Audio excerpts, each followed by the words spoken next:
அவர் கோயம்புத்தூர்ல இருந்து வெற்றி நட போட்டாருன்னா கட்டாயமாக நீங்க பார்ப்பீங்க மோடியோட அடுத்த கேபினெட்ல அவர் மந்திரியா வந்துருவார், அமைச்சரா வந்துருவார். பெரிய பொறுப்பு கொடுக்கப்படும்.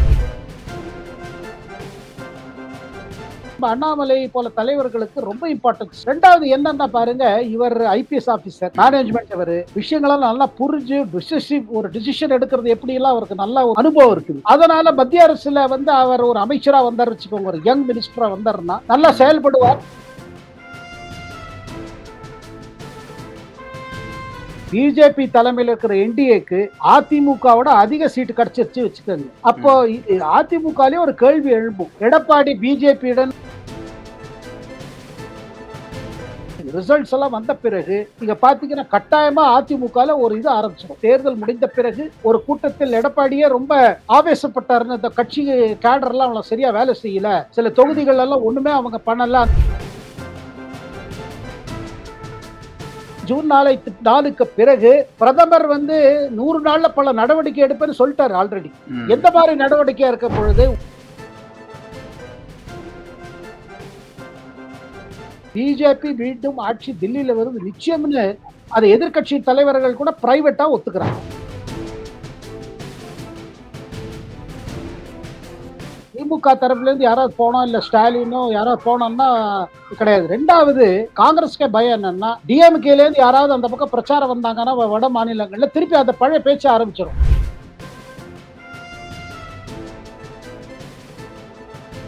மூன்றாம் முறை பிரதமரா வந்த பிறகு டிஎம்கே எந்த மாதிரி உறவு வச்சுக்கணும், அது தமிழ்நாடு அரசு எந்த மாதிரி உறவு வச்சுக்கணும், தொடர்ந்து இந்த மாதிரி இது சண்டை போட்டுட்டே இருக்க முடியுமா? அப்ப என்ன ஆகுது, அந்த மாதிரி சண்டை போட்டாலே எப்படி டிஎம்கே இது பண்ணுது? அண்ட் பிஜேபி ஒரு ஆப்போசிஷன் பார்ட்டி மாதிரி ஒரு எஸ்டாப்ளிஷ் ஆயிடுச்சு.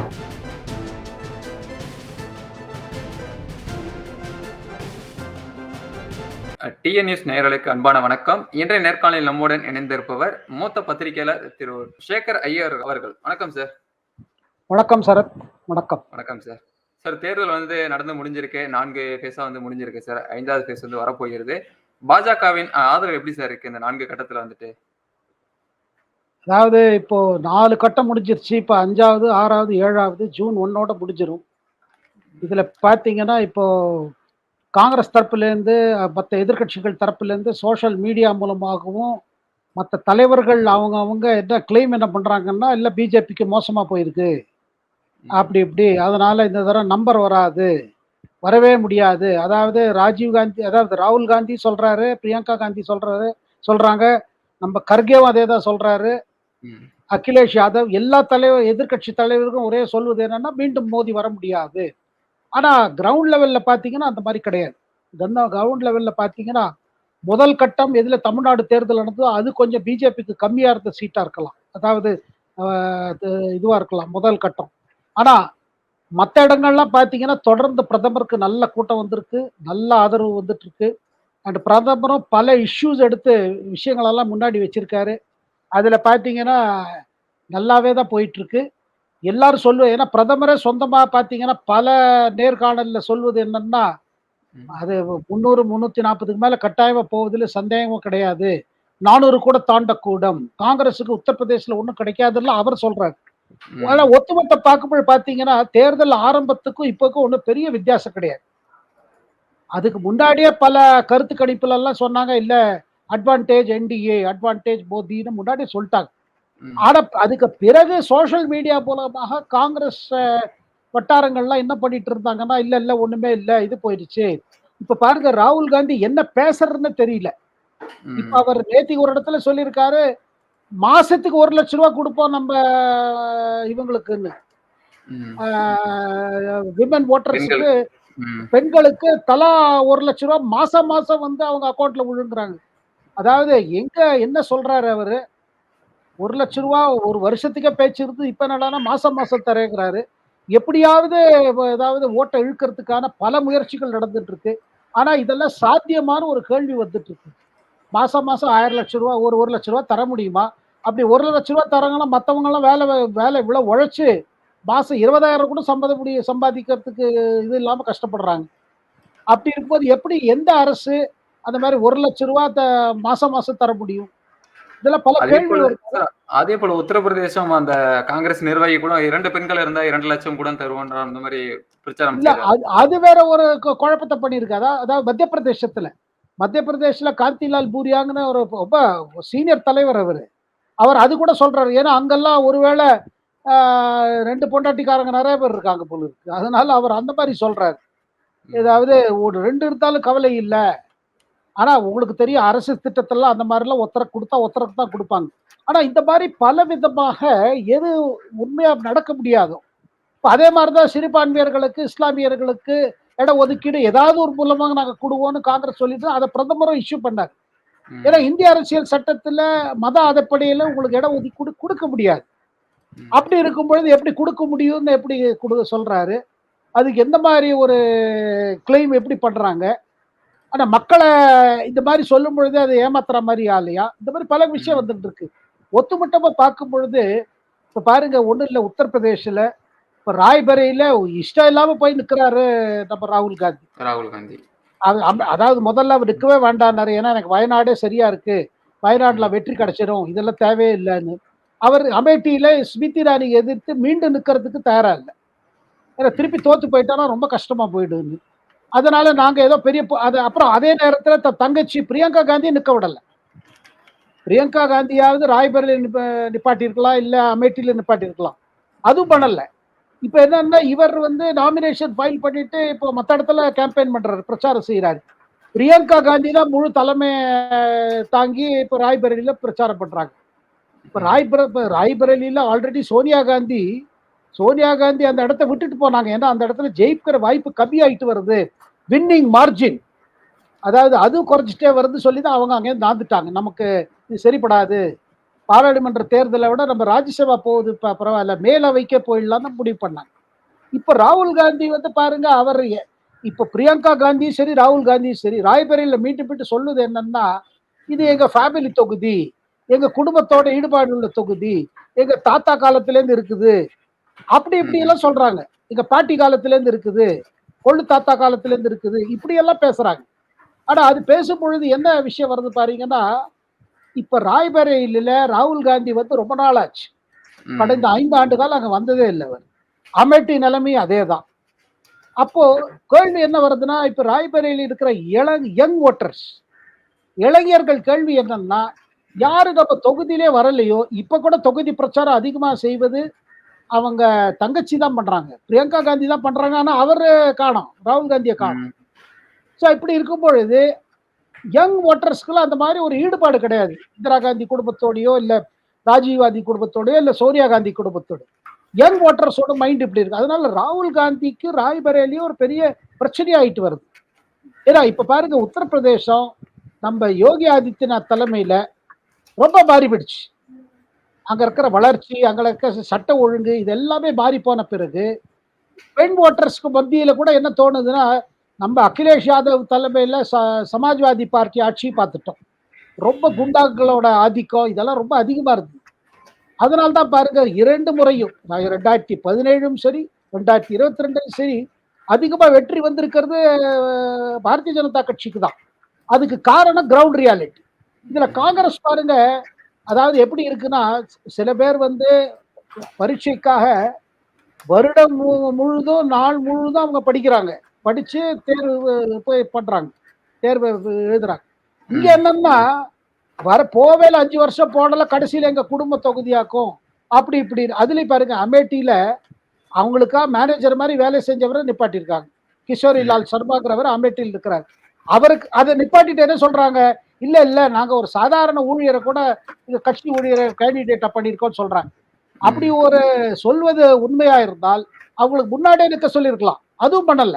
இதெல்லாம் பார்க்கும் பொழுது, இப்ப நீங்க கேட்ட கேள்விக்கு எந்த விதமா சந்தேகம் இல்லாம பிஜேபி மீண்டும் ஆட்சி தில்லியில வருது நிச்சயம்னு அத எதிர்க்கட்சி தலைவர்கள் கூட பிரைவேட்டா ஒத்துக்கிறாங்க. சார் ஆனாலும் இவங்க வந்து வெளியில இப்படிதான் பேசிட்டு வந்துட்டு இருக்காங்க. சார் இப்போ வயநாட்டுல வந்து ராகுல் காந்திய போட்டியிட்டப்போ பார்த்தீங்கன்னா, முதலமைச்சர் ஸ்டாலின் வந்து பிரச்சாரம் செய்ய போகல சார். ஏன்னா வந்துட்டு கம்யூனிஸ்ட் அண்ட் காங்கிரஸ் வந்துட்டு 2 கட்சியா இருக்கறனால. இப்போ ரேபரேலில நிக்கிறனால ராகுல் காந்திக்கு ஆதரவா வந்து பிரச்சாரம் செய்வாரா சார்? இல்ல எப்படி சார்? இல்லைங்க அவர யாரும் கூப்பிடலீங்க. காங்கிரஸ் இப்ப ம். இன்னும் பாருங்க டைமும் கிடையாது அதிகமா. ம். அங்க தேர்தல் வந்து 25ஆம் தேதி தேர்தல், மே 25. அப்படின்னா பிரச்சாரம் 23ஆம் தேதி முடிஞ்சிரும். ம். அப்புறம் அங்க தமிழ் மக்களோட நெறைய யாரும் தமிழ் மக்கள் அவ்வளவு கிடையாது. ம். இப்ப திமுக தரப்புல இருந்து யாராவது போனோம், இல்ல ஸ்டாலினோ யாராவது போனோம்னா கிடையாது. 2வது இன்னொரு பயம் என்னன்னா, காங்கிரஸ்க்கே பயம் என்னன்னா, டிஎம்கேல இருந்து யாராவது அந்த பக்கம் பிரச்சாரம் வந்தாங்கன்னா, வட மாநிலங்கள்ல திருப்பி அந்த பழைய பேச்ச ஆரம்பிச்சுரும். ம். இவர்கள ஏன் காங்கிரஸ் சேர்த்துக்கிறாங்க? இவங்க தான் சனாதன தர்மத்தை இப்படி பேசுறாங்களே! அந்த மேட்டர் திருப்பி பெருசாயிடும். அத காங்கிரஸ் விரும்புறது இல்ல. இப்ப ம். பாருங்க தமிழ் காரர்கள் இருக்கிற இடங்கள் அதிகமா பார்த்தீங்கன்னா, மும்பைல நெறைய பேர் இருக்காங்க. டிஎம்கே வேணும்னா அங்க போய் பிரச்சாரம் பண்ணலாம். இந்த சரத் பவாரோட என்சிபிக்காகவும், உத்தவ் தாக்கரே என்சிபியாக அங்க போய் பிரச்சாரம் பண்ணலாம். ஆனா அவங்கள ம். யாரும் பிரச்சாரத்துக்கு கூப்பிடல. அதே இடத்துல பாருங்க, நம்ம அண்ணாமலை, தமிழ்நாடு ம். பாஜக தலைவர் அண்ணாமலைய அங்க பிஜேபியே கூப்பிட்டுருக்காங்க. தமிழ் மக்கள் வாழும் இடங்களில் எல்லாம் போய் பிரச்சாரம் செய்திருக்காரு அண்ணாமலை. நல்ல ம். வரவேற்பு. அது மட்டுகாவா இருக்கட்டும், செம்பூரா இருக்கட்டும், காட்கோப்பரா இருக்கட்டும், பல இடங்கள்ல பாருங்க மும்பையில அண்ணாமலையை கேட்கறதுக்கு பல தமிழர்கள் அங்க வாழும் தமிழர்கள்லாம் ஏன்னா தமிழ்நாட்டுல இருக்கிற ஒரு ஏற்பட்டிருக்கிற ஒரு சாதனை இருக்கு பாருங்க. பாஜக ம். சாதனை. அதுவும் அண்ணாமலை தலைமையில பாத யாத்திரா, அதுக்கு பிறகு இந்த பாராளுமன்ற தேர்தல்ல பிஜேபி கொடுத்த ஃபைட். அந்த ம். ஃபைட் காரணமாக தமிழ்நாடு மக்கள் இப்ப பாக்குறாங்க. அதாவது தமிழ்நாட்டுல இருந்து அங்க போய் பல ஆண்டு இதுவா இருக்காங்க, ஜெனரேஷனா இருக்காங்க. 50 வருஷம், ம். 60 வருஷம் எல்லாம் இருந்தவங்க அவங்க ஃபேமிலிஸ் எல்லாம் அவங்க கூட என்ன சொல்றாங்க, இல்ல அண்ணாமலை போல ஒரு தலைவர் தமிழ்நாட்டுக்கு கிடைச்சிருக்கு. இது பெரிய விஷயம். அதனால தான் அவங்கள ம். கூப்பிட்டுருக்காங்க அண்ணாமலை. அதே மாரி அவர் கர்நாடகத்துக்கும் போனாரு. கேரளாலயும் போய் பண்ணாரு. ஆனா அதே நேரத்துல இப்ப டிஎம்கேக்கு வட மாநிலத்துல மத்த எதிர்க்கட்சிகள் ம். தரப்புல இருந்து வரவேற்பு இல்லைன்னு தான் சொல்லணும். மாநில தலைவர் அண்ணாமலைக்கு வந்துட்டு எந்த மாதிரியான மரியாதை வந்துட்டு பாஜக குடுத்துட்டு வருது சார்? ஏன்னா தமிழகத்துல முடிந்த தேர்தலோட பார்த்தீங்கன்னா, வெளியில கர்நாடகா தொடர்ந்து வெளி மாநிலங்களுக்கு சென்று பிரச்சாரம்லாம் செய்து வராரு. எந்த மாதிரியான அந்தஸ்து குடுத்து வருகிறது சார் பாஜக? இல்லங்க பாருங்க இப்போ இம்பார்ட்டன்ட் டாப் இம்பார்ட்டன்ட்ல ஒரு 10 லீடர் பார்த்தீங்கன்னா, அதுல அண்ணாமலையும் ஒருத்தர். 1. 2வது இந்த லோக்சபா தேர்தல் பிறகு அவருக்கு கட்டாயமாக மோடி அரசுல அவருக்கு ஒரு பெரிய ரெஸ்பான்சிபிலிட்டி கிடைக்கிறதுக்கான முழு வாய்ப்பு இருக்கு. ம். அவர் கோயம்புத்தூர்ல இருந்து வெற்றி நட போட்டாருன்னா, கட்டாயமாக நீங்க பார்ப்பீங்க மோடியோட அடுத்த கேபினெட்ல அவர் மந்திரியா வந்துருவாரு. அமைச்சரா வந்துருவாரு. பெரிய பொறுப்பு ம். குடுக்கப்படும். அத தவிர அவருக்கு 2026க்கான மாநில தேர்தலுக்காக தயாரிப்புக்கு மோடி வந்து அவருக்கு கிரீன் சிக்னல் குடுத்துருவாரு.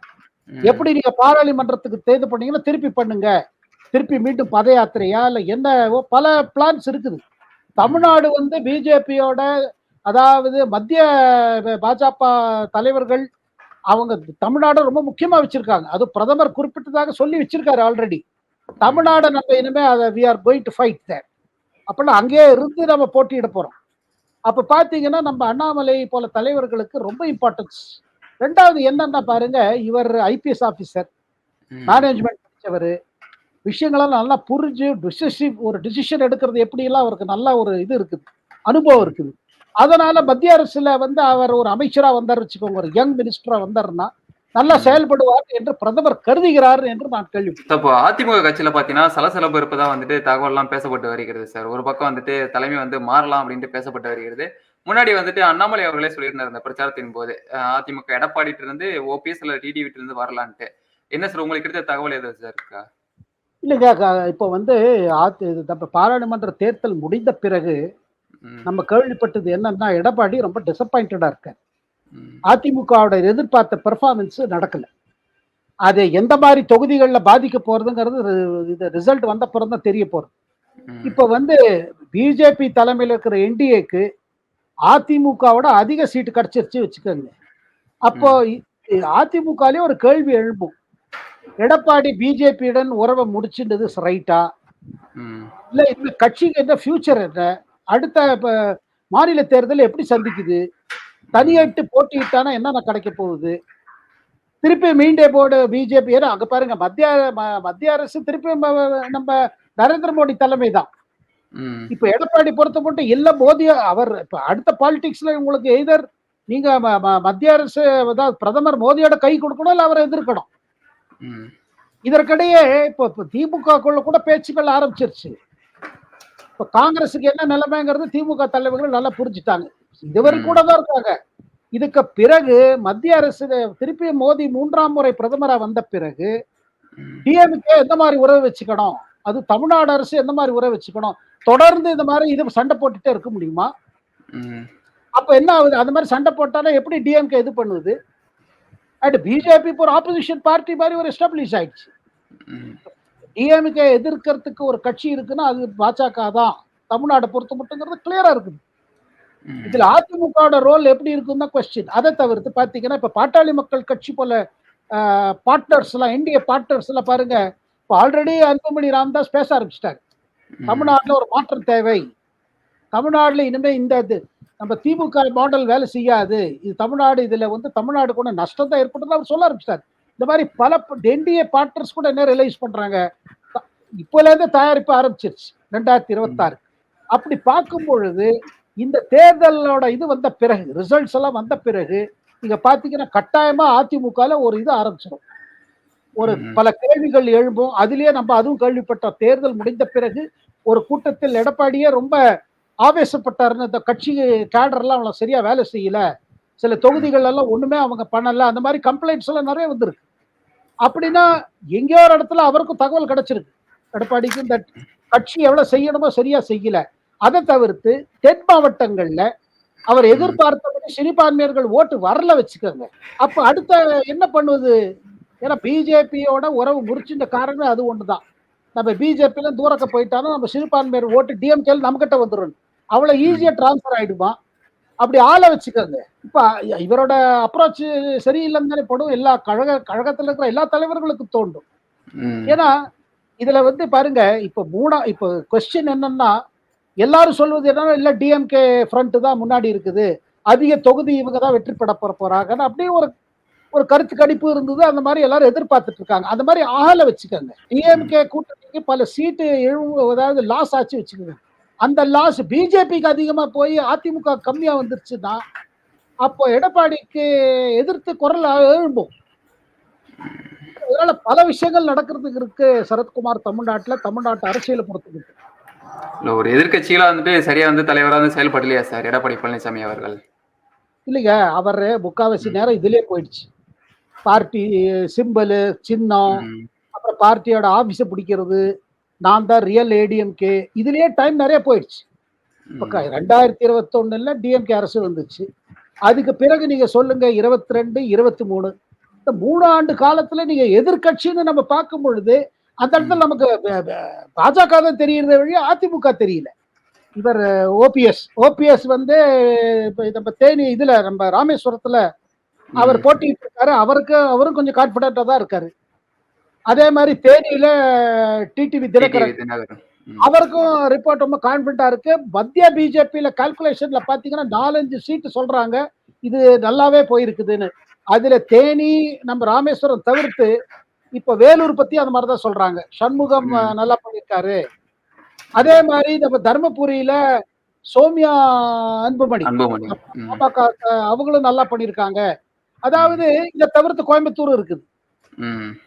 மொத்த பாத்தீங்கன்னா 5-6 சீட்டு மேல ஒரு அதே மாதிரி திருநெல்வேலி நம்ம நைனா நாகேந்திர ரிப்போர்ட் என்னன்னா நல்லாதான் போயிருக்கு. அது அந்த சீட் எல்லாம் பிஜேபி தலைமை ரொம்ப கான்பிடென்டா இருக்காங்க. இதெல்லாம் பாத்தீங்கன்னா தென் மாவட்டமா இருக்கட்டும், இல்ல கோயம்புத்தூரோ இல்ல வேலூர் போல தொகுதியா இருக்கட்டும், அதே மாதிரி பெரம்பலூரை பத்தி நல்ல ரிப்போர்ட் தான் வந்துட்டு. இதெல்லாம் பாத்தீங்கன்னா தமிழ்நாடு அரசியல்ல ஒரு புது டைரக்ஷன் கட்டாயமா இருக்க போகுது. இதற்கிடையே திமுக தரப்புலயும் பல தயாரிப்பு நடத்திட்டு இருக்கு. இப்ப என்ன சொல்றாங்க, இல்ல அடுத்தது உதயநிதி ஸ்டாலினுக்கு ஒரு ப்ரமோஷன் வரப்போறது கட்டாயம். தேர்தல் வந்த பிறகு அவர் நிச்சயமா ஸ்டாலின் வந்து அவரை துணை முதலமைச்சராகவோ இல்ல ஒரு பெரிய பொறுப்பு கொடுக்க போறாரு. அந்த இடத்துலயும் மாற்றங்கள் வருது. இதெல்லாம் பார்க்கும்பொழுது பாத்தீங்கன்னா இதுல வந்து ஆக்டர் விஜய் கட்சி ஆரம்பிச்சு வச்சிருக்காரு. அது பாஸ் பட்டன் அமைக்க வச்சிருக்காரு. அது கூட என்ன சொல்றாங்க, இல்ல ஆக்டர் விஜய் பின்னாடி திமுக தான் இருக்குது. அது ஆன்டி டிஎம்கே ஓட்டை பிரிக்கிறதுக்காக வச்சிருக்கிற ஒரு ஸ்டாண்ட் பை ஆபரேஷன். எப்ப கிரீன் சிக்னல் திமுக தலைமையில இருந்து வருமோ அப்ப ஆக்டர் விஜய் களத்துல இறங்கிடுவாரு அப்படின்னு ஒரு பேச்சு இருக்குது. ஆனா இதெல்லாம் மத்திய பிஜேபியும் பிரதமரும் நன்னா தமிழ்நாடு நிலைமை நன்னா ஆலோசித்து புரிஞ்சு வச்சிருக்காங்க. ஆனால் கட்டாயம் பாருங்க, ஜூன் 4க்கு பிறகு பிரதமர் வந்து 100 நாள்ல பல நடவடிக்கை எடுப்பேன்னு சொல்லிட்டாரு ஆல்ரெடி. எந்த மாதிரி நடவடிக்கையா இருக்க பொழுது, ஊழல் மீது என்ன நடவடிக்கை இருக்க பொழுது, இதெல்லாம் பாத்தீங்கன்னா தேர்தல் ரிசல்ட் பிறகு பல மாற்றங்கள் இருக்க போகுது. அந்த ம். மாற்றங்கள்ல திமுக, அதாவது தமிழ்நாடும் பெருசா மாற்றங்கள் இருக்கும். அதுல அதிகமா பாதிக்கப்பட போறது திமுகவோட ஃப்ரண்ட் தான். அது திமுக, குறிப்பிட்ட திமுகவுக்கு தான் பல விஷயங்கள் வரும். புது புது சேலஞ்சஸ் வரப்போகுது. ம். ஸோ இந்த மணல் விவகாரம் பார்த்தீங்கன்னா, அது முன்னாடி பரபரப்பா பேசப்பட்டு வந்துச்சு. அதுக்கு பின்னாடி இந்த 5 மாவட்ட ஆட்சியர்கள்லாம் வந்துட்டு விசாரணைக்கு ஆஜராகியிருந்தாங்க சார். அதோட நடவடிக்கை என்ன சார்? ஏதாவது தகவல் கிடைத்ததா? இல்ல தேர்தலுக்கு ரிசல்ட்டுக்கு முன்கூட்டியே ஏதாவது நடவடிக்கை பாயுமா சார்? இல்ல பாருங்க, ஒண்ணே ஒண்ணு பிரதமர் வந்து எல்லா மீட்டிங்ல சொல்றாரு, ஊழல் மேட்டர்ல என்னெல்லாம் பெண்டிங் கேசஸ் இருக்கும், ம். எல்லாம் ஃபாஸ்ட் ட்ராக் பண்ண போறாங்க. அப்படி பார்க்கும் பொழுது தமிழ்நாட்டுல இருக்கிற பல கேசஸ் எல்லாம் இருக்குது. சில மேட்டர் கோர்ட்ல ஆர்டர் இருக்குது, சில இது கோர்ட்ல பெண்டிங்கா இருக்குது. இது எல்லாமே பார்த்தீங்கன்னா ஃபாஸ்ட் ட்ராக் ஆக போகுது. இதே மாரி தான் மேற்கு வங்காளத்துல மம்தாக்கு எதிர்த்த கேஸ் எல்லாம். இப்ப பாருங்க, மம்தா பானர்ஜி ஆல்ரெடி டியூனை மாத்த ஆரம்பிச்சுட்டாங்க. ம். இண்டி கூட்டணி ஒருவேளை ஆட்சிக்கு வரக்கூடிய சூழ்நிலை இருந்துன்னா நாங்கள் அதுக்கு வெளியில இருந்து தான் ஆதரவு தருவோம், உள்ள சேர மாட்டோம்னு சொல்லியிருக்காங்க. ம். அப்ப இந்த மாதிரி தேர்தல் நடந்துட்டு இருக்க நேரத்துல சொல்லும் போது என்ன தெரியுது, இந்தி கூட்டணிக்கு, அதாவது இது முன்னாடியே சொல்லுவது பாத்தீங்கன்னா ஏதோ இந்தி கூட்டணி இல்லாத போது அதுக்கு முன்னாடி ஒரு ஸ்டேட்மெண்ட் கொடுத்தாங்க, இந்தி கூட்டணியே இல்ல, தேர்தல் பிறகுதான் இந்தி கூட்டணி வரப்போறது, அப்படி ஒரு ஸ்டேட்மெண்ட் விட்டாங்க. ம். இதுல இருந்தெல்லாம் பார்க்கும் பொழுது மமதா இதுக்கு இடையே இன்னொரு பேச்சு அடிபடுறது. நான் முந்தைய சொன்னேன் பாருங்க, திமுகக்குள்ளே இந்த பேச்சு நடந்துட்டு இருக்கு. ம். நம்ம என்ன செய்வது, பிஜேபி தலைமையோட நம்ம ஏதாவது பேட்சப் பண்ணலாமா, பிரதமருக்கு ஏதாவது தூது அனுப்பிச்சு, இல்ல இல்ல இது அரசியல் முடிஞ்சிருச்சு, இனிமே நாங்க ம். ஒன்னாதான் வேலை செய்யணும்னு எதிர்பார்க்கிறோம், அந்த மாதிரி எல்லாம் பிளான்ஸ் இருக்குதாக கேள்விப்படுறோம்.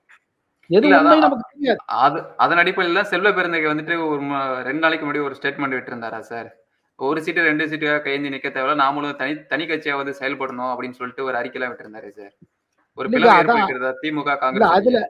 கரெக்ட். அது பாருங்க, இப்ப திமுக காங்கிரஸ் இடையே உரசல் ஆரம்பிச்சிருச்சு. இப்ப பாருங்க, இந்த தேர்தல்ல காங்கிரஸ்க்கு வெற்றி அதிகமா கிடைக்கல வச்சுக்கோங்க, 9 சீட்டுல சரியா இல்லைன்னா உடனே காங்கிரஸ் என்ன சொல்லுவாங்க, டிஎம்கேனால தான் நாங்க தோத்தோன்றுவாங்க. அது ஒரு ஒரு பக்கம் என்னன்னா, இன்னொன்னு என்ன தோணுதுன்னா, சரி டிஎம்கே போப்போ இன்னும் இன்னும் 2 ஆண்டு கால ஆட்சியில இன்னும் ஆன்டி இன்கம்பன்சி மேட்டர் அதிகமாக போகுது, நெகட்டிவ் ஃபேக்டர் அதிகமாகும், அதுல நமக்கு நம்ம மேல ஈசிக்கும், நம்ம இங்கேயே ம். இருந்தோம் தான், அதிமுகவுடைய போகக்கூடாது, அதிமுக போனா நமக்கு அதிக சீட்டு கிடைக்கும். இந்த மாதிரி பல்வேறு பாருங்க, எல்லா கட்சிகளும் ப்ரோஸ் அண்ட் கான்ஸை பார்த்துட்டு இருக்காங்க. இப்படி செய்யறதா அப்படி செய்யறதா என்ன பண்றது யோசிச்சுட்டு இருக்காங்க. அதை தவிர்த்து இன்னொரு பெரிய மேட்டர் என்னன்னா, இப்ப போலீஸ் இன்வெஸ்டிகேஷன் ஒன்று நடந்துட்டு இருக்கு பாருங்க.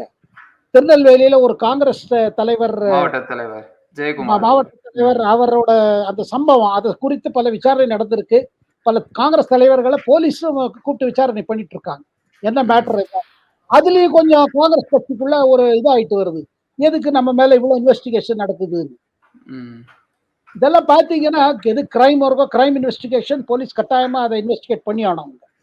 ம். அதுல கூட இந்த நான் என்ன சொல்றேன்னா, ஒரு டென்ஷன் வர ஆரம்பிச்சிருச்சு. இல்ல இன்றைய செய்தித்தாள்ல கூட பார்த்தீங்கன்னா, ராகுல் காந்தி வந்து தமிழக காங்கிரஸ் நிர்வாகிகள் வந்து அதிருப்தி இருப்பதாக வந்து செய்திகள்லாம் வெளியாகுது. என்ன காரணம் சார் அது? இல்ல அவரு என்ன, அவர் எதிர்பார்த்த மாதிரி காங்கிரஸ், அவர் கிடைக்கிற ரிப்போர்ட் என்னன்னா, ம். முதல்ல கம்மி சீட்டு வாங்கிட்டாங்க, ஜாஸ்தி ம். ஒன்றும் பண்ண முடியல, தனித்து போட்டியிடுவதற்கான அப்ப அந்த டைம்ல தைரியமும் இல்ல. ஆனா இப்ப பிறகு வந்து இப்ப பிஜேபி நன்னா பல தொகுதிகள்ல பண்ணியிருக்குன்னு ரிப்போர்ட் கிடைச்ச பிறகு ராகுல் கொஞ்சம் ஃபீல் பண்றாரு, காங்கிரஸ் ஒரு ஆக்டிவிட்டியுமே பண்ணாம இருந்தாங்க அப்படின்னு ஒரு ஒரு இது வர ஆரம்பிச்சிருச்சு. இது ம். பாருங்க, சோனியா காந்தி அக்டோபர் வந்த பொழுது, இப்ப சமீபத்துல சென்னை போன வருடம் வந்த போது கூட அவங்களே ம். கேட்டாங்க, என்ன ஏன் தமிழ்நாடு காங்கிரஸ் அவ்வளவு ஆக்டிவா இல்ல? நான் 5 ம். ஆண்டு காலம் பார்த்தீங்கன்னா ஒண்ணும் பெரிய ஆக்டிவிட்டி காமிக்கல கிரவுண்ட் லெவல். ஒரு ம். கட்சிங்கிறதுக்கு பாருங்க, தொடர்ந்து ஆக்டிவ், தேர்தல் டயத்தை தவிர்த்து அவங்க எம்பிஸா இருக்கட்டும், எம்எல்ஏஸா இருக்கட்டும், அவங்க ஆக்டிவிட்டி ஒண்ணு தமிழ்நாட்டுல இல்லைங்கிறது ஆல்ரெடி ஒரு ரிப்போர்ட் இருக்குது. அத ம். சோனியா காந்தியே சொல்லியிருக்காங்க, கர்கேக்கும் ராகுல் காந்திக்கும். இப்போ முதல்வர் ஸ்டாலினுக்கு பார்த்தீங்கன்னா, திமுகவின் நிர்வாகிகளே வந்துட்டு பெருமிதம் தெரிவிச்சிருக்காங்க சார். 3 ஆண்டு ஆட்சி வந்து கொண்டாடிட்டு வந்திருந்தாங்க இல்லையா? சொன்னதை விட சொல்லாததையும் செஞ்சிருக்காரு அப்படின்னு சொல்லிட்டு ஒரு பாராட்டெல்லாம் அறிவிச்சிருக்காங்க. இத எப்படி பார்க்குறீங்க சார்? இல்ல அதாவது இப்போ மூன்றாவது 3 வருடம் முடிச்சுட்டாங்க. அதனால இந்த ம். ஆனிவர்சரி கொண்டாட்டம் தேர்தல்னால பெரிய கொண்டாட முடியல. இப்ப அத ம். கொண்டாடுவாங்க. இல்ல பல சாதனைகள் புரிந்திருக்கிறார்கள் என்று சொல்றார்கள். பட் அதே நேரத்தில் எம்எல்ஏ பத்தியும், அவங்க ம். எம்எல்ஏவோட பெர்ஃபார்மன்ஸ், மினிஸ்டர்ஸோட பெர்ஃபார்மன்ஸ், இதெல்லாம் பார்த்தீங்கன்னா ரொம்ப பாசிட்டிவ் ரிப்போர்ட் கிடையாது. ம். சரி, புது திட்டங்கள்லாம் அமல்படுத்தியிருக்காங்க, சில இதெல்லாம் கொண்டு வந்திருக்காங்க. ஆனா பப்ளிக்ல என்ன ஃபீலிங் இருக்குதுன்னா, இன்னும் நெறைய கூட பண்ணியிருக்கலாம். இந்த 3 ஆண்டு காலத்துல இன்னும் பல விஷயங்கள் கூட நடந்திருக்கலாம் அப்படின்னு பல ஓட்டர்ஸ் ஃபீல் பண்றாங்க. அதுல சந்தேகமே கிடையாது. இதெல்லாம் பார்க்கும் பொழுது இப்ப நான் சொல்வது போல இப்ப ம். வந்து ஸ்டாலின் ஏதாவது ஒரு ஒரு ஒரு என்ன சொல்லுது ஒரு கம்ப்ளீட் சேஞ்சுக்கு யோசிப்பாரு.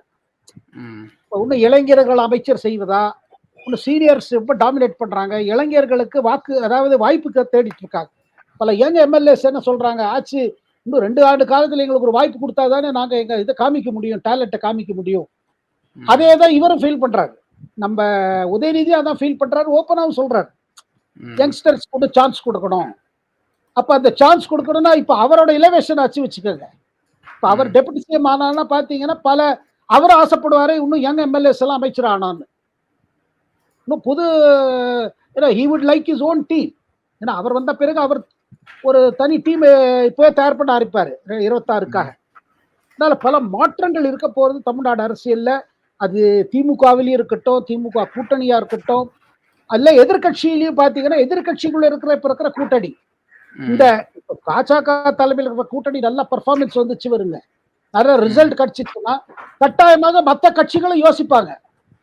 சரி நம்ம இப்ப அடுத்த வர தேர்தல், தமிழ்நாடு சட்டசபை தேர்தல், டிஎம்கே வர்சஸ் பிஜேபியா, இல்ல டிஎம்கே வர்சஸ் ஏடிஎம்கேவா, இல்ல டிஎம்கே ம். வர்சஸ் ஏடிஎம்கே வர்சஸ் பிஜேபியா, இதெல்லாம் ஒரு பிக்சர் கிடைச்சிடும் உங்களுக்கு. ம். அதுக்கு பிறகு அந்த கட்சிகள் முடிவு பண்ண ஆரம்பிப்பாங்க. என்ன பண்ணலாம் நம்ம? யாரோட கூட்டணி பண்ணுது? பிரதமர் மோடியை தொடர்ந்து எதிர்த்துட்டே இருந்தா நமக்கு என்ன லாபமா, நஷ்டமா? நம்மள பாதிக்குமா? இதெல்லாம் பல கேள்விகள் எல்லாம் இப்ப ஆல்ரெடி அரசியல் தலைவர்கள் அவங்க இது பண்ணிட்டு இருக்காங்க. யோசிச்சுட்டு இருக்காங்க. என்ன செய்வதுன்னு. ம். Okay sir. இப்போ இடைக்கால ஜாமீன்ல வெளில வந்த அரவிந்த் கெஜ்ரிவால் அவர்களின் அரசியல் தாக்கம் எப்படி சார் இருக்கு? அவர் தொடர்ந்து பேசுவதெல்லாம் எப்படி சார் பார்க்குறீங்க? ஏன்னா வந்துட்டு ஸ்டாலின் அவர்கள் மீண்டும் பிரதமர் மோடி ஆட்சிக்கு வந்தாருன்னா, ஸ்டாலின், மம்தாலாம் வந்துட்டு சிறைக்குள்ள செல்வாருன்னு பேசுறாரு. உங்க கருத்து என்ன சார்? இல்ல பாருங்க அரவிந்த் கெஜ்ரிவால் சிறையிலேருந்து வெளியில வந்தாரு. ம். நல்ல வீராப்போட பேசினாரு. அதுக்கப்புறம் அவங்க கட்சியிலே ஒரு பெரிய சம்பவம் பாருங்க. ம். அதாவது அவருக்கு நெருங்கிய தலைவர் சுவாதி மாலிவால்னு பேரு. ம். அவங்க டெல்லி விமன் கமிஷன், டெல்லி அதாவது மகளிர் இது இருக்கு பாருங்க ஆய்வு. ம். அதோட சேர்மனா இருந்தாங்க. டெல்லி விமன் கமிஷனோட இதா இருந்தாங்க. அதுக்கு பிறகு அவங்கள இப்ப சமீபத்துல ராஜ்யசபாக்கு அனுப்பிச்சிருக்காங்க. மேலவைக்கு அனுப்பிச்சிருக்காங்க. ம். அவங்க வந்து போன திங்கட்கிழமை அதாவது 13ஆம் தேதி மே மாசம் அவர் வீட்டுல போனபோது ஒரு பெரிய சம்பவம் ஆயிடுச்சு. அவரோட பிஏ என்ன அடிச்சிட்டாரு, என்ன ம். தாக்கினாரு. அது கேஜ்ரிவால் சொல்லி தாக்கினாருன்னு police control room, Delhi police control ரூமுக்கு போன் பண்ணி சொன்னார். ம். அது சொன்ன பிறகு பாருங்க உடனே போலீஸ் வந்துட்டாங்க, டெல்லி போலீஸ்.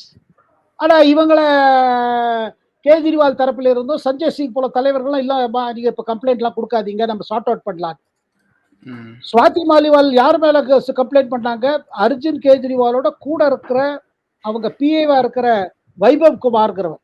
அந்த ம். வைபவ் குமார்ங்கிறவர் பாத்தீங்கன்னா அவர் ரொம்ப நெருங்கியவர். ம். இப்ப கேஜ்ரிவால் மேல இருக்கிற ஊழல் குற்றச்சாட்டு இருக்கு பாருங்க, இந்த சாராய பாலிசி வச்சிருந்து, ம். லிக்கர் பாலிசி, அதுல அவரே இடி கேள்வி எல்லாம் கேட்டிருக்காங்க. மணி ட்ரெயில்ல அவர் பேர் அடிபடுறது. ம். இப்ப சஞ்சய் சிங் வெளியில வந்து ஒரு ஒரு 36 மணி நேரத்துக்கு பிறகு மௌனம் ஆம் ஆத்மி ஒண்ணுமே சொல்ல. அப்புறம் வந்து என்ன சொன்னார், இல்ல அவர் மேல நடவடிக்கை எடுக்க போகுது. ஆனா ம். இன்னைக்கு என்ன பார்த்தோம்னா, லக்னோவில் அரவிந்த் கெஜ்ரிவால் அந்த வைபவ் குமாரோட தான் போறாரு. கூட சஞ்சய் குமாரா இருந்தாரு. எந்த விதமான கேள்விக்கும் பதில் சொல்லல. ம். அண்ட் அகிலேஷ் யாதவி கேட்டபோது ஒன்றும் பதில் சொல்லல. இப்ப அரவிந்த் கெஜ்ரிவாலுக்கு இது ஒரு பெரிய சிக்கல் ஆயிடுச்சு. காரணம் நம்ம மாலிவால் இருக்காங்க பார்த்தீங்களா, ம். அவங்கள விட்டு கொடுக்க முடியாது. சுவாதி மாலிவாலையும் விட்டு கொடுக்க முடியாது. ஏன்னா அவங்க ரொம்ப கட்டக்கை இவங்களுக்கு. ஏன்னா ம். இவங்களோட தொடர்ந்த போராட்டத்தில் இருந்திருக்காங்க. அதே நேரத்தில் பைபவ் குமாரையும் கூட்ட முடியாது. இப்ப ம். சுவாதி மாலிவால் சொல்வது என்னன்னா, அண்ட் சஞ்சய் சிங்கா தான் சொல்றாரு. இவர் வந்தாரு, கேஜ்ரிவால பார்க்கணும்னு சொன்னாங்க சுவாதி மாலிவால். ஆனா ம். இப்போதைக்கு டைம் இல்ல சொன்ன உடனே அங்க ஒரு இதாயிடுச்சு. ஒரு சர்ச்சை ஆரம்பிச்சு அதுல இவர் அவரை தாக்கிட்டாரு. அவர் செய்தது தவறுன்னு ஒத்துக்கிட்டாரு ம். சஞ்சய் சிங். கேஜ்ரிவாலோட பிஏ செஞ்சு தவறு. அச்சா கேஜ்ரிவாலோட பிஏ இப்ப கவர்மெண்ட் சர்வீஸ்ல இல்ல. இடி ம். கேஸ் போட்ட பிறகு டெல்லி எல்ஜி கவர்னர் நாத்திட்டாரு அவரை. டெல்லி ஆளுநர் அவர் நாத்தியாச்சு. இருந்தா அவர் கூட தான் ம். இருக்காரு. இன்னைக்கும் பப்ளிக்கா போயிட்டு இருக்காரு. அப்படின்னா என்ன போகுதுன்னா சரத்குமார், ம். இப்ப சுவாதி மாலிவால் வந்து ஓப்பனா போலீஸ் கம்ப்ளைண்ட் கொடுத்து மேட்டர் பெருசாச்சுன்னா கேஜ்ரிவாலுக்கு பெரிய பிரச்சனை ஆயிடும். இப்ப ம். பெயில்ல வந்திருக்காரு கேஜ்ரிவால். அண்ட் வீட்டுக்குள்ள இந்த அடிதடி சம்பவம் இருக்கு பாருங்க, இது பலமுறை நடந்திருக்கு. இதுக்கு உங்களுக்கு ஞாபகம் இருக்கும் 2018ல டெல்லியோட தலைமை செயலாளர் அஞ்சு பிரகாஷ்ங்கிறத தாக்கினாங்க வீட்டுக்குள்ள. கேஜ்ரிவால், மனிஷ் சிசோடியா பாக்கி 9 எம்எல்ஏஸ் இவங்களை தாக்கினான்னு ஒரு இது வந்தது. மேட்டர் கோர்ட்ல போச்சு. கோர்ட் வந்து 2 எம்எல்ஏவை இது பண்ணாங்க, ட்ரையலுக்கு இது பண்ணாங்க, மற்றவங்களெல்லாம் விட்டுட்டாங்க. ஆனா ஏன் இந்த மாதிரி சம்பவம் நடக்கிறது ஆம் ஆத்மி பார்ட்டிக்குள்ள? ஆல்ரெடி பாருங்க, ராகவ சண்டாங்கிறவர், அவரும் இவர் நெருங்கியவர், ஆம் ஆத்மி பார்ட்டியோட பெயில வைத்து அவர் அமெரிக்காலே இருக்கார், வரவேல திரும்பி. இப்ப என்ன சொல்றாங்க, இந்த இது தேர்தல் முடிஞ்ச பிறகு அவர் பிஜேபியோட சேர்ந்துருவாரு. அதே மாதிரி டெல்லியில ஒரு மந்திரி இருக்காரு, கெலோட்னு, கைலாஷ் கெலோட். அவரும் பாருங்க ரொம்ப மௌனமா தான் இருக்காரு, அவர் போக்குவரத்து அமைச்சர். ஆம் ஆத்மி பார்ட்டிக்குள்ள என்ன பார்த்துட்டு இருக்காங்கன்னா, திருப்பி 1ஆம் தேதி இவர் சிறைக்கு போயிடுவாரு, முதல்வர் பதவி விட மாட்டேன்னு சொல்லியிருக்காரு. முதல்வர் பதவி நான் விட மாட்டேன்னு சொல்லியிருக்காரு. தன் மனைவி மூலமாக சுனிதா கேஜ்ரிவால் மூலமா நடத்த பார்க்கிறாரு. சுனிதா கேஜ்ரிவாலுக்கும் சுவாதி மாலியாவாலுக்கும் ஆகாது. கட்சியில இவருக்கு நெருங்கி இவர் இன்னர் சர்க்கிள்ல பிரச்சனை வருது. ஆம் ஆத்மி பார்ட்டி இவர் தொடர்ந்து ஜெயில இருந்தாரா எப்படி யாரு சீஃப் மினிஸ்டரா இருக்க போறாங்க, எப்படி இவர் ஓட்டுவாரு, சொந்த பிரச்சனை அதிகமாயிட்டு இருக்கு. பஞ்சாப்லயும் பாருங்க, இப்ப பாருங்க, ஆம் ஆத்மி பார்ட்டிக்கும் காங்கிரஸுக்கும் அக்ரிமெண்ட் இருக்கு, ஒன்லி டெல்லியில தான். 7 தொகுதிகள்ல 4 ஆம் ஆத்மி பார்ட்டி, 3 காங்கிரஸ். பஞ்சாப்ல காங்கிரஸ் எதிர்த்து போட்டிடுறாங்க, அங்க ஒரு விதமான ஒப்பந்தம் இல்ல. ஹரியானால ஒரு தொகுதி காங்கிரஸோட. அதாவது என்னன்னா, இந்த குழப்பத்தை பாருங்க, சில இடத்துல காங்கிரஸோட கை கொடுத்து இருக்காங்க, சில இடத்துல காங்கிரஸ் எதிர்த்து இருக்காங்க. இந்த கன்ஃபியூஷன் காங்கிரஸோட கேடர்லயே ஒரு கன்ஃபியூஷன் கிரியேட் பண்ணுது, ஆம் ஆத்மி பார்ட்டிக்குள்ளே ஒரு கன்ஃபியூஷன் கிரியேட் பண்ணுது. இல்ல செந்தில் பாலாஜி போன்று வந்து சிறையில சென்றார் அப்படின்னா அந்த பதவி வந்துட்டு கொடுக்காம தான் இருப்பாரா சார் முதல்வர் அரவிந்த் கெஜ்ரிவால் அவர்களும்? இல்ல, அரவிந்த் கெஜ்ரிவால் என்ன சொல்றாரு பாருங்க, இவரே எதிர்கட்சியில இருந்த பொழுது தன்னோட ஊழலுக்கு எதிர்த்து போராட்டம் நடத்தும் போது என்ன சொன்னாரு, காங்கிரஸ்காரங்க ஏன் ஜெயிலுக்குள்ள போறது இல்ல, அவங்க மேல கேஸ் போட்டு போடணும், பதவி ராஜினாமா பண்ணணும், பல வீடியோ இருக்குது, பழைய வீடியோ. இன்னைக்கு இவர் என்ன சொல்றாருன்னா, ஜனநாயகமே ஜெயிலுக்குள்ள தள்ளிட்டாங்க, அதனாலதான் நான் ஜெயில இருந்து பண்ண முடியும்னு சொல்றேன்னு அந்த மாதிரி ஒரு இந்த ஆர்குமெண்ட் தராரு. அதாவது குதர்க்கம் தராரு. இது ஒன்றும் தர்க்கமா கூட சொல்ல முடியாது, குதர்க்க ஆர்குமெண்ட். ஆனா ஒண்ணு பாருங்க, கேஜ்ரிவால் பாத்தீங்கன்னா உள்ளுக்குள்ள அவர் இதுவா இருக்காரு பாருங்க. அவர் மேல 2-3 குற்றச்சாட்டு வருது. ஒண்ணு, இந்த ஊழல் விவகாரத்துல ரொம்ப சீரியஸா இருக்கு, ஆனால் தான் டெல்லி ஹைகோர்ட் அவங்களுக்கு பெயில் தரல. சுப்ரீம் கோர்ட் கூட அந்த மேட்டருக்குள்ள போகாம இவர் தலைவர், முதல்வர், இப்ப தேர்தலுக்காக ஒரு தனியா ஒரு முடிவு, இந்த மாதிரி சுப்ரீம் கோர்ட் முடிவு எடுக்கவே இல்லை. அதனாலதான் அமித்ஷாவும் சொல்லியிருக்காரு, சுப்ரீம் கோர்ட் வந்து இந்த கேஸை தனியா எடுத்துட்டு இருக்காங்க. சுப்ரீம் கோர்ட் தரப்புலையும் சொல்லியிருக்காங்க, 1ஆம் தேதி தேர்தல் பிரச்சாரம் எல்லாம் முடிச்சு போயிட்டு உள்ள வாங்க. இப்ப முயற்சி என்ன நடக்கிறதுனா, திருப்பி சுப்ரீம் கோர்ட்ட போய் இல்ல தேர்தல் முடியறவர்கள், ஏன்னா அப்பயே அப்பீல் பண்ணாங்க, தேர்தல் ரிசல்ட் வரவர்கள் வெளில வைங்க. இதெல்லாம் பாத்தீங்கன்னா கேஜ்ரிவாலுக்கு இருக்கிற பிரச்சனைகள் குறையற மாதிரி தெரியலங்க, அதிகமா தான் ஆயிட்டே போகுது. தொடர்ந்து பேசுவோம். பல்வேறு தகவலை பகிர்ந்து கொண்டமைக்கு நன்றி சார். வணக்கம்.